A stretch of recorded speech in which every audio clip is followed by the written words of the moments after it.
시편을 읽다 보면 가끔 이게 말이 되나? 싶은 구절이 있거든요. 오늘 우리가 살펴볼 구절이 딱 그래요. 하나님이 어떤 사람을 보내셨다고 하는데 바로 뒤에 그 사람이 노예로 팔려갔다고 나오거든요. 아니, 보낸 거랑 팔려간 거랑 이게 어떻게 동시에 가능할까요? 자, 오늘 이 엄청난 역설 속에 숨겨진 메시지를 한번 같이 파헤쳐 보시죠. 자, 바로 이 구절입니다. 그가 한 사람을 앞서 보내셨으며 요셉이 종으로 팔렸도다. 진짜 이상하죠? 앞부분만 보면 앞서 보내셨다. 와, 뭔가 되게 특별한 사명을 받은 것 같잖아요. 그런데 바로 뒷부분은 뭐죠? 종으로 팔렸도다. 이건 완전 최악의 상황이잖아요.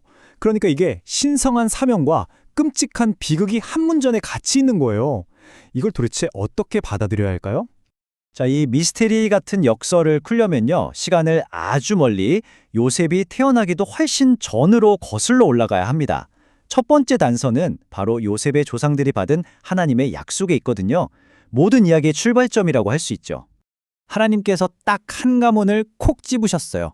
바로 아브라함, 그리고 그의 아들 이삭, 또 그 아들인 야곱으로 이어지는 이 가문 말이죠. 이 야곱이 나중에 이스라엘이라는 이름을 얻게 되잖아요.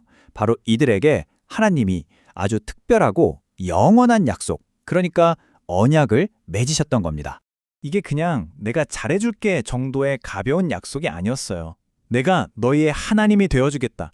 너희와 항상 함께하고 내 위대한 계획을 이루기 위해 너희를 직접 이끌겠다. 이건 뭐랄까, 운명 공동체가 되는 아주 근본적인 관계의 시작을 선포하신 거죠. 자, 그럼 이제 진짜 중요한 질문이 나옵니다. 이렇게 거창하고 신성한 약속이 떡하니 있는데 왜 그 약속이 성취되는 과정은 이토록 끔찍하고 비참해 보이는 걸까요?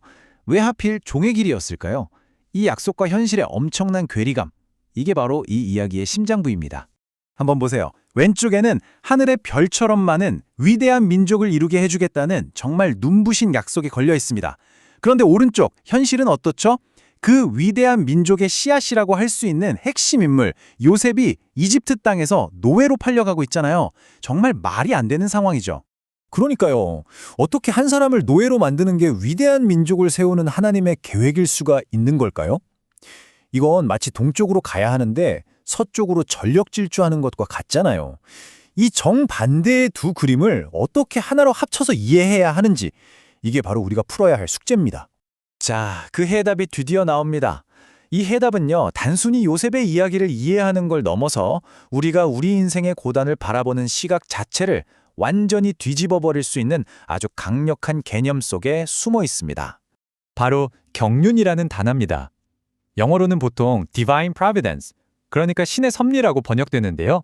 이게 무슨 뜻이냐면요, 우리 눈에는 그저 뒤죽박죽이고 고통스럽기만 한 사건들이 있잖아요. 근데 그 모든 것들이 사실은 하나님의 거대한 계획, 하나의 큰 그림을 완성해가는 과정의 일부라는 거예요. 마치 영화 감독이 모든 씬을 다 의도하고 찍는 것처럼요. 이 경륜의 눈으로 보면 요셉의 이야기가 완전히 다르게 보입니다. 요셉은 노예가 되는 고난에도 불구하고 보내진 게 아니에요.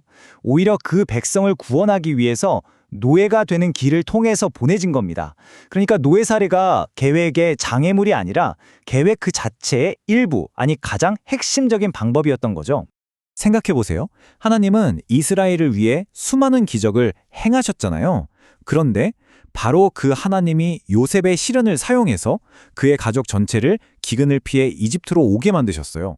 그리고 그 시련의 한복판에서 말씀으로 함께 하시면서 결국 요셉을 총리의 자리까지 올리셨죠. 그러니까 고난을 피하게 하신 게 아니라 오히려 그 고난을 징검다리 삼아서 그를 더 높은 곳으로 이끄신 거예요. 이 모든 퍼즐 조각이 맞춰지는 순간 정말이지 놀랍다, 그의 경륜이요, 이 말밖에 안 나오는 것 같아요. 인간의 가장 추악한 죄악인 노예제도조차도 한민족을 구원하는 도구로 바꿔버리시는 그 거대한 계획, 정말 상상이나 할 수 있겠어요? 자, 여기까지 들으면 와, 요셉 이야기 정말 대단하다 싶죠? 그런데 이게 그냥 오래된 옛날 이야기일 뿐일까요? 이 고대의 약속과 섭리가 오늘에 사는 우리와는 대체 무슨 상관이 있을까요? 핵심은 이겁니다. 수천 년 전 언약과 시련을 통해 이스라엘을 인도하셨던 그 하나님이 바로 오늘, 지금 여기 있는 우리를 이끄시는 똑같은 하나님이라는 사실이에요. 하나님의 일하시는 방식, 그분의 섭리는 과거에만 머물러 있는 게 아니라는 거죠. 그렇다면 이 질문을 우리 각자에게 던져봐야 합니다. 이 오래된 이야기가 지금 내 삶을 어떻게 비춰줄 수 있을까요? 지금 내가 겪고 있는 이 이해할 수 없는 시련, 이 막막한 상황을 어떻게 바라봐야 할까요? 그저 재수 없는 일로 치부해버릴 건가요? 아니면 여기에도 내가 모르는 어떤 경륜이 숨어 있을 수 있다고 믿어볼 건가요? 결국 이 모든 이야기가 향하는 결론은 단 하나입니다. 진짜 복과 평화는요, 아무런 문제도 없는 편안한 삶에 있는 게 아니라는 거죠. 오히려 그 모든 역설과 시련 속에서도 우리를 이끌고 계시는 그 한 분을 신뢰할 때 바로 그분 안에서만 찾을 수 있다는 것. 이것이 시편 105편이 우리에게 던지는 가장 큰 울림이 아닐까 싶습니다.